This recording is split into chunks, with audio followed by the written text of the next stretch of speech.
What's going on, y'all? It's your boy Mikeson. I'm back today. Today is not a banger by any means necessary, man. Today is definitely a more serious topic.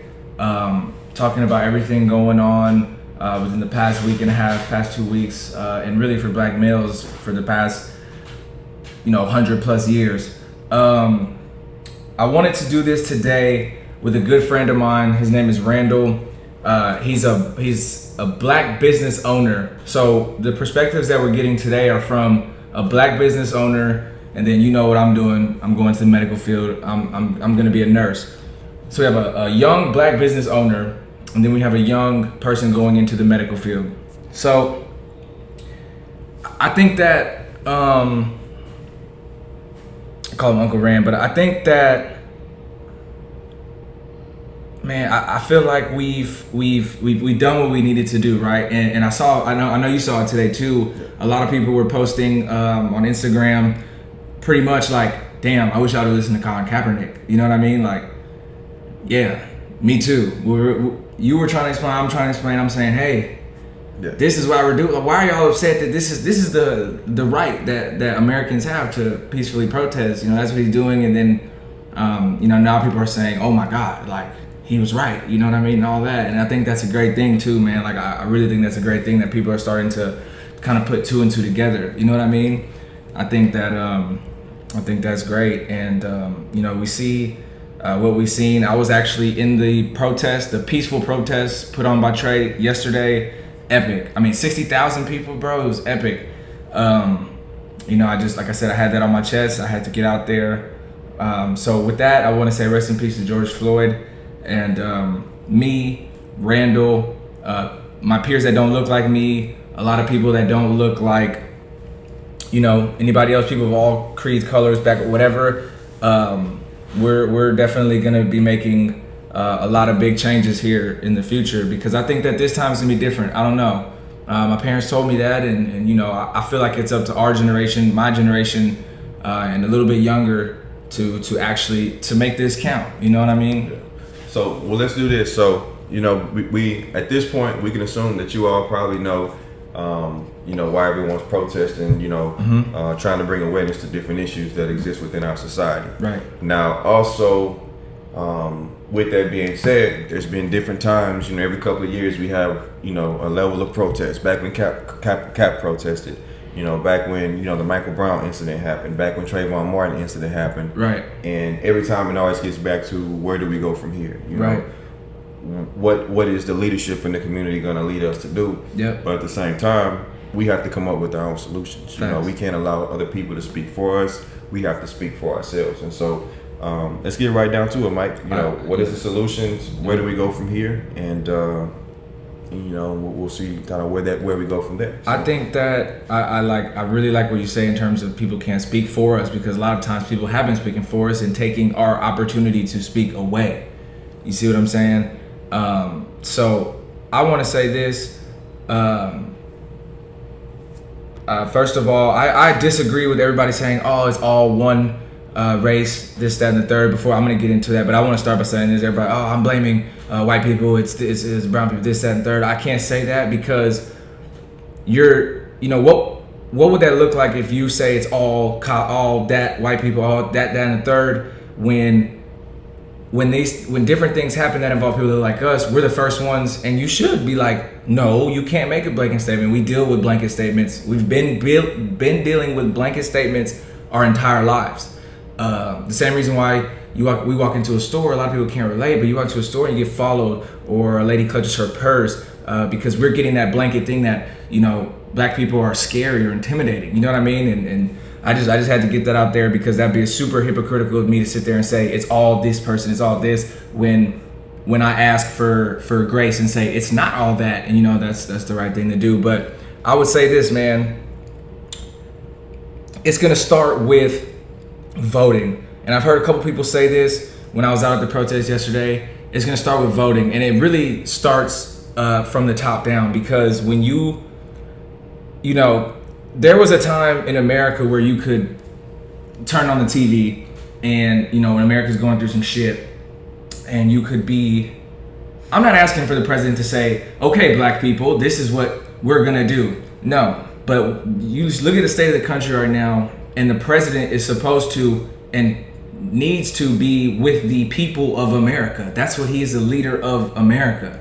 So instead of saying everybody, you need to hug your neighbor or some shit like that, some basic shit like that, he's up there talking about you loot, we shoot. You know, they'll be met with the most vicious of dogs. You know, these you know, all kind of just negative, derogatory, inciting type of you know, verbiage that people don't even understand how much impact the words of a president has. You see what I'm saying? That's a big thing. Tweets like that, that's a big deal. You know what I mean? And so it starts with the top. So my opinion is that we need to be able to actually show up and put the people in the positions that are making the laws, because we know about, you know, well, people are starting to, oh wow, systematic oppression, oh wow, the prison industrial complex, people are starting to say that.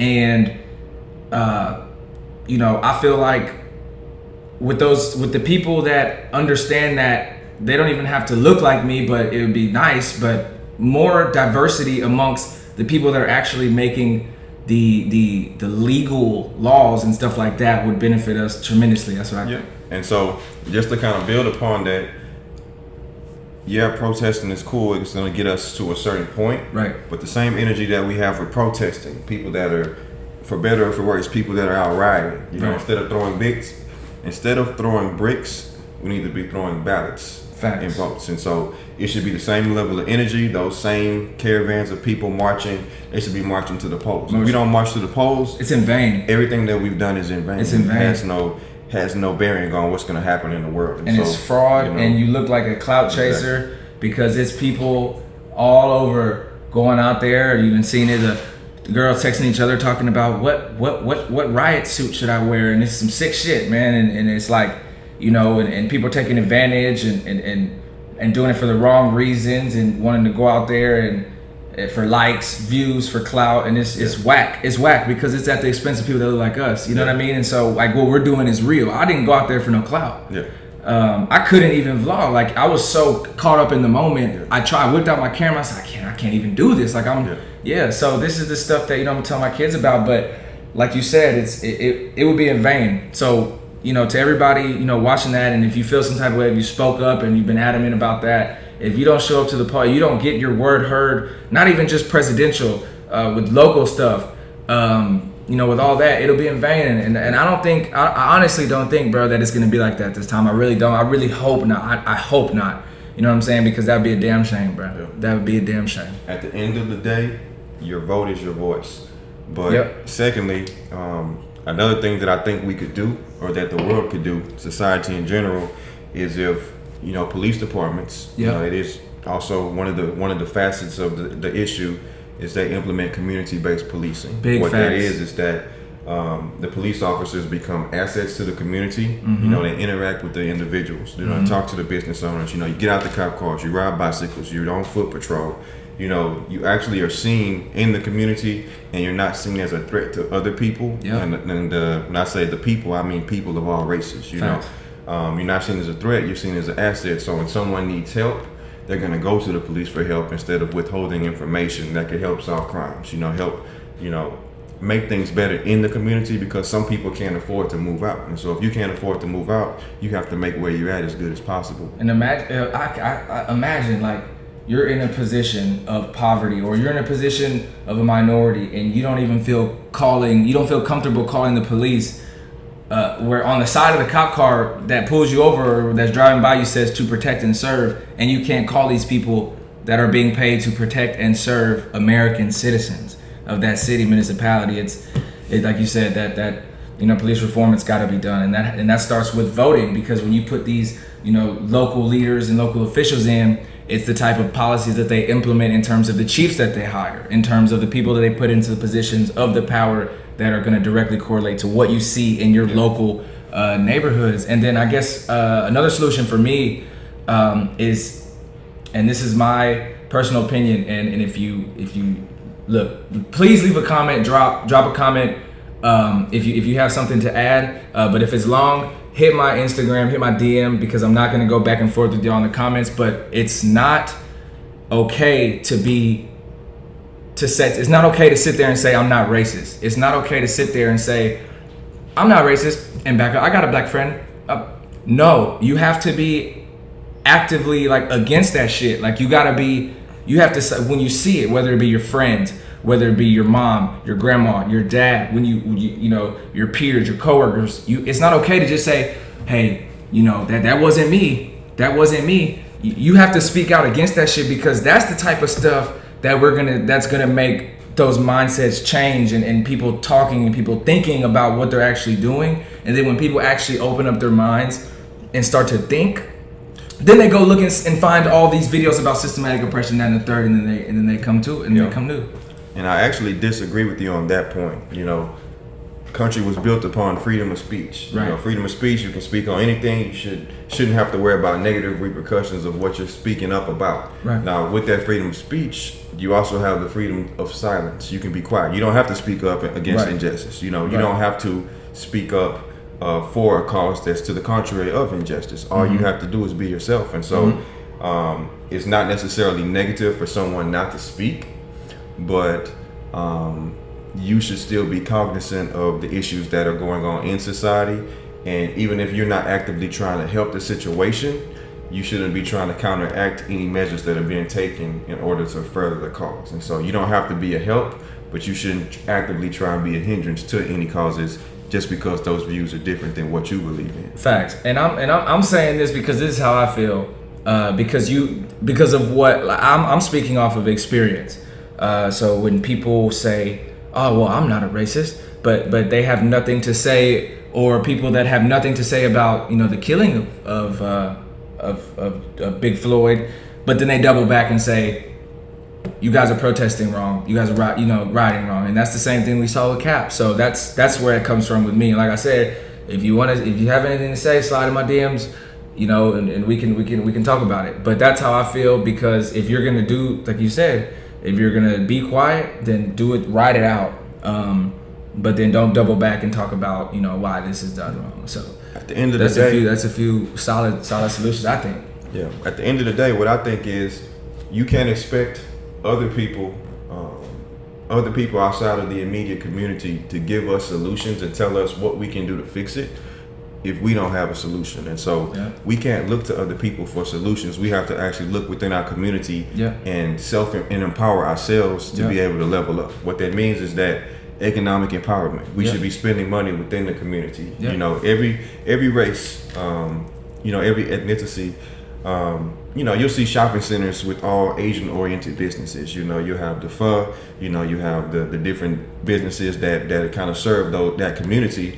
And, you know, the signs will be in English, but they'll also be in Vietnamese, for example. Or you have your African shopping centers, or you have, you know, just different, you know, frames of interest within those particular locations. And so we have to make sure on our end that we're not just going outside of our community and spending money, you know. Huge fact. Buying Gucci, you know, I'm sure there's different designers that, you know, have the same amount of, or the same level of quality, you know, that you would see with Gucci, Louis, you know, all these names and all these people that we've helped build up. And so we have to help build ourselves up in order to be able to allow business owners and people that have put themselves in position to be able to send their kids to private school, which is going to trickle down generationally and allow us to level up. Financial literacy, all in the third. And this topic is so it's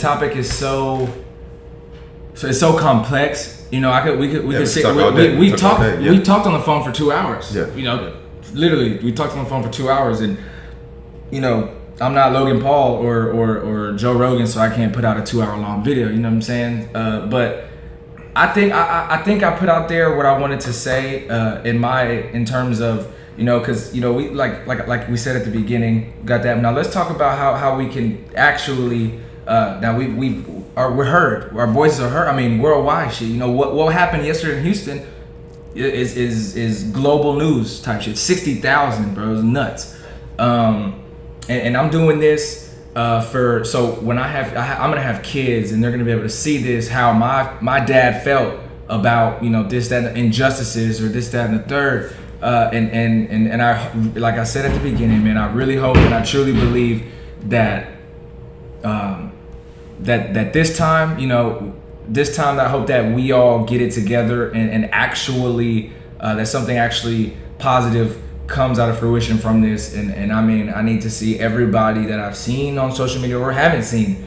If you want real stuff to happen, you need to, in my opinion, get out there and vote. And you need to get out there and be really active and be really with that shit. That's how I feel. Yeah. Big time solution. But other than that, we're gonna wrap it up. I hope y'all enjoyed that, man. The clips that I posted at first, like I said, man, I don't have words to describe what it was like being down there with 60,000 people. I'm very blessed to have the opportunity. I'm very blessed to have the opportunity to sit down and have a mentor like this guy right here. He's got about 10 years on me or something like that.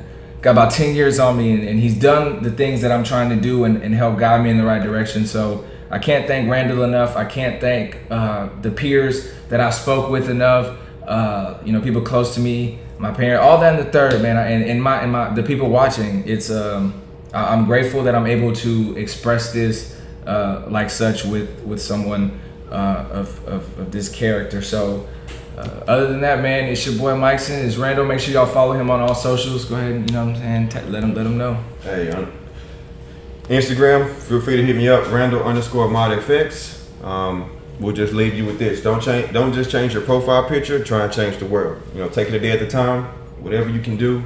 Whether it's talking to someone, giving someone a boost, even just giving someone a little information that can help them out in their life. Do so. Don't let other people speak for you. Speak for yourself. Make sure you vote. Do your part. Chest up, chin out. Hey, y'all be safe. It's your boy Mikeson. Next week we got a banger though, for real. No cap. Already.